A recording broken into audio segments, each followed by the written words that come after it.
So welcome to our third live stream for Easy Companies. So today we're talking about the things that you need to start a business. And we find this quite relevant because at Easy Companies, we are helping you start your business. But we only really solve a few of the bigger issues that you need to solve when starting a business. So I'm going to be sharing my own personal journey of starting Easy Companies. And then as we go along, if there's any questions, drop them in the box. And we'll definitely get underway to answering those. So I think in terms of starting a business, one of the most important aspects to think about is, your why. Like why this idea that you've come up with, why is that important, and why should anyone really value that business and want to purchase those products? So when I started Easy Companies, it was around funnily enough, it was actually around a lifestyle choice. So I wanted to start a business so I could have the flexibility to be able to travel and run a business at the same time. Later, that why actually evolved into wanting to help people start their business and really wanting to serve, make the product a way that inspires people and educates people to run their business. So that why can evolve. But when you're first starting out, it is important to know and be brutally honest with the why, because that's what's going to get you out of bed every day as you go through the journey of running a business. And, even in the times, that's what will really drive you. So definitely write down the why, and that then translates into a mission statement. So the why is the mission. Like, why should this company exist? And then the vision is like where you want to take it and where the company should go. So have those two at the start of any journey you embark on in terms of building the business. So my vision at Easy Companies, when I first started it, was to be the best and most customer-centric registration platform that exists in the market. The why, as I said, was around a lifestyle. Like, that's why I'm getting into business. But there was a kind of undertone of that, which is I saw opportunity in the market to be customer driven and customer focused. There was not anyone out there in the market that was doing this. They just kind of set up a platform to help you register companies, but no one was doing it from a UX and like user experience perspective. So when I started Easy Companies, and this is something to think about when you're starting a business, is think about the MVP product. So what is the minimum viable product that you can build and deliver to really get it out there and get underway without having to put a lot of effort in? So, we always want to kind of have that Lamborghini of the product, the end product with all the bells and whistles and all the things on it. But there's a big journey that you need to take to get there. So, and it's hard to get feedback if you're spending a year behind the scenes working on your business, and then you're like, okay, we're finally live, here it is. And then customers just go, that's not what I want, or no one really values your product. So one of the most important perspectives I see when starting a business is look at what the minimum viable product is. So someone that I know is actually starting a business. And I think it's important to think about, like, how can they just get a product built and get it delivered without needing all the features and things, and just get it out there and get immediate feedback from customers. And that way people can tell you what they feel is missing or can tell you what needs to be improved. And then you can continually evolve as the business goes along. You can adjust that and evolve on the product and make it more, where you want to kind of head. So at Easy Companies, we actually just launched a landing page that said, we're going to be doing company registration. I turned on some AdWords, which is Google Ads, so online advertising, and spent a bit of money. People flowed through that site, and then I was able to put a credit card screen on and just test potential for people to fill out their credit card details. So the site wasn't even fully built. Nothing was working. It was just a means of getting people through, entering their credit card, because anyone who enters their credit card was ready to kind of commit, right? So the minute they entered their credit card, it just popped up with a screen saying, there's been an error, we'll have to contact you. And then I could get in touch with those customers and just have a chat to them about what they were wanting to see from our platform and know more about the market before I'd ever broke ground on anything. So those MVP products are a way to get immediate, instant feedback. And I think at the same time you're doing that, you need to be thinking about a business plan and mapping out a 12-month cash flow. So, it's not, you see in most things when you look up like how to start a business, or say you need to write a business plan, they're going to give you like a 30-page template or something that you need to write. A business plan, in my perspective, is just quite simple. It's like what you're going to be doing, why you're going to be doing it, and how you're going to do it, and the resources that you need. And then from that, you can evolve into a cash flow analysis to basically just go, if it's a product-based business, like what's the break even, service-based, all those kind of businesses apply to that same theory.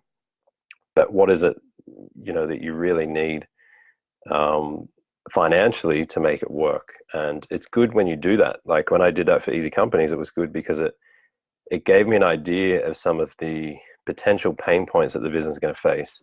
And one of those was around Google advertising. I never understood how expensive it would be.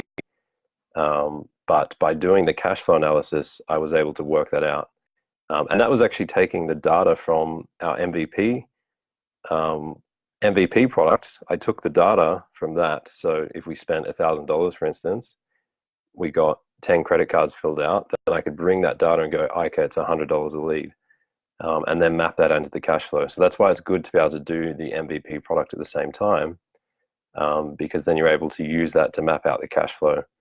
So yeah, I mean, really, you just want to be thinking about all the things that are going to come up in the business. So if it's a product-based business, you think about your raw acquisition costs, your raw product costs, direct cost of goods sold, and any other businesses, just think about people if you need any, and just go through each column. You can find templates online. I think there's a CommBank or something like that here in Australia has a template. That's just a really basic business plan template for financials. It's all in Excel, and you can just start going through each category. They give you like the example categories, and it's good to think about that and think, is that a category that's relevant to my business? And think when you're thinking about that, also don't forget that some of those expenses might not be required. So don't go and think, you need to spend $10,000 in an office space because the category's there.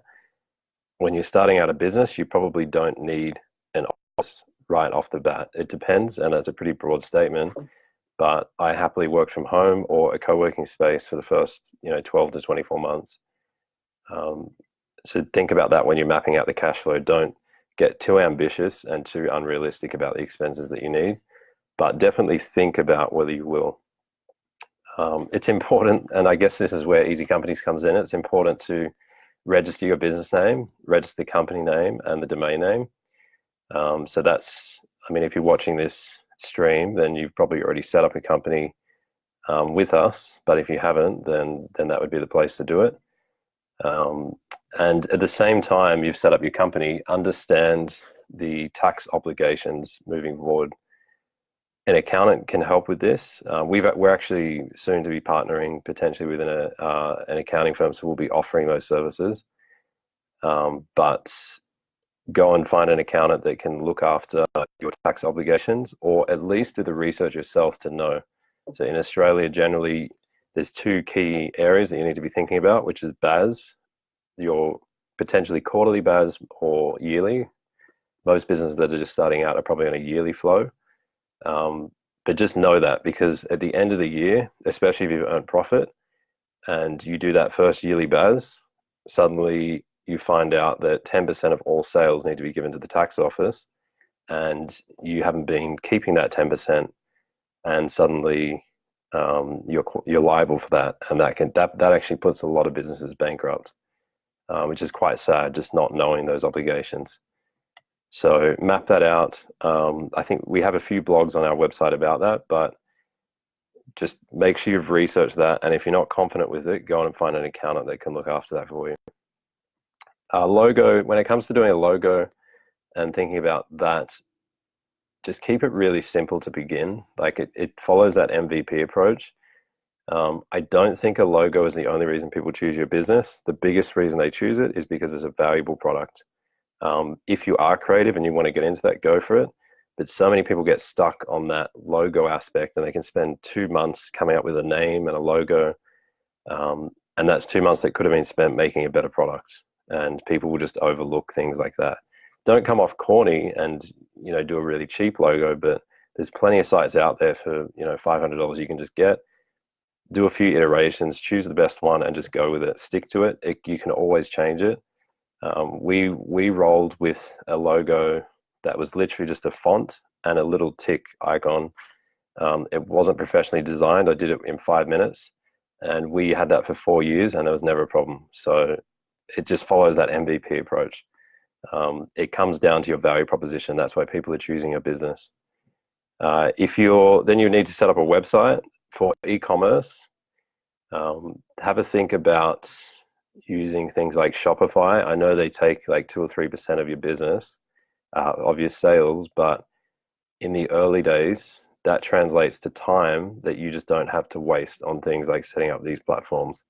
And you can always move in the future, but if it's just 2 to 3% of sales right now, just get underway and get moving. Don't screw around with, I'm going to save the 2 and 3% by using WordPress with this complicated plugin and all this stuff that you don't understand how it works. Websites like Shopify invest hundreds of millions of dollars on these platforms to make it super simple and super easy to use, and it just gets you underway quicker. If it's not e-commerce, Squarespace and Wix make it really easy. Anyone can really design their own website using these tools, and they're super cheap. They're only like $10, $20 a month. So I mean, once you're underway and you've got the business working, even in the early months, it's important to get that consistent feedback from customers. So I spoke about that before in terms of having the MVP. I rang up, I think, the first 20 to 30 customers, every customer I called, and went through how the checkout process was, how can we improve, because they're going to give you that immediate feedback of things that are broken. And we had a lot of feedback around that, like, oh, this button didn't work. I was going to say something, I just didn't have the time. And it's good to know that early on. So I just rang up every customer and said, what do we need to know? What could we be doing better?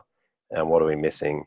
So don't be afraid to ask. I know sometimes it can be daunting because it's like, if I call the customer, potentially they're going to say things that aren't like that I'm afraid of, that they're not happy with. But those things are where you can improve and make a better product. Call or email your first few customers, and if you're in a retail business and it's a physical store, then potentially just after the sale, you could just ask them, like, how did you find the store today, or is there anything else we can do to improve?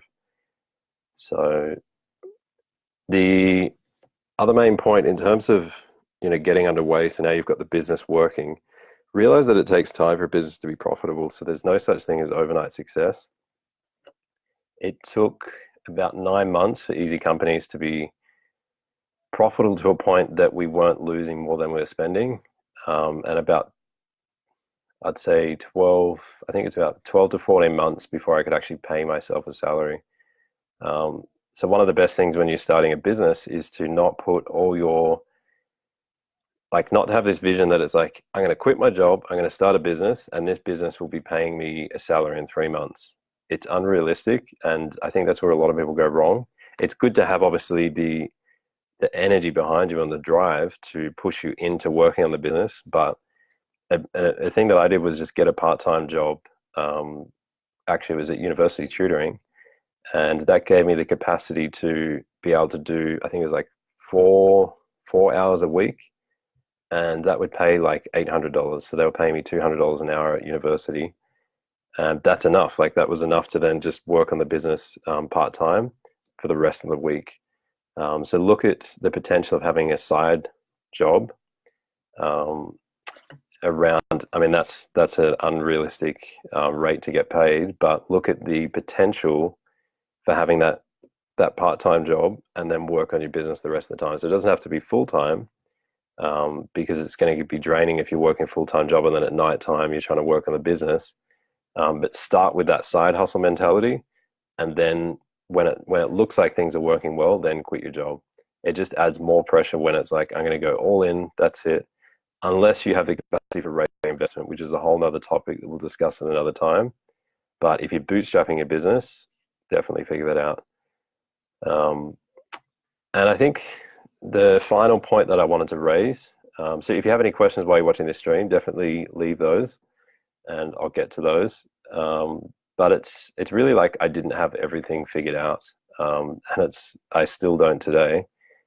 And it's a continual journey of, as the business evolves, the challenges that you faced a year ago are no longer the challenges you're facing, but you are facing new challenges. So it's often like when you start a business, it's like, oh, I'm meant to have everything figured out. I'm meant to know this. I'm meant to be good at marketing. But really, I didn't really know anything. I just did the best I could in every department.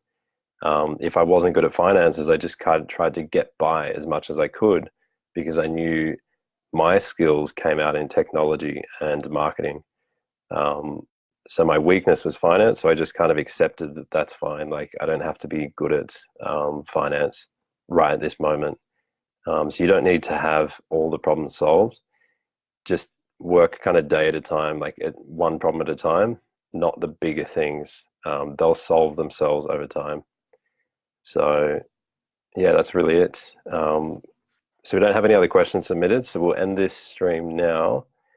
So as I've mentioned in the previous ones, we're doing this once a week. So subscribe to our Facebook page if you haven't already. Like that, and these also get published to YouTube after, so you can watch those there. And yeah, also join our email list. You can do that through the website because we send out a notification before every live stream. So thanks for joining. If you have any questions after watching this in live stream, just leave the comments below, and I'll get back to them, or our team will respond. So thanks for joining.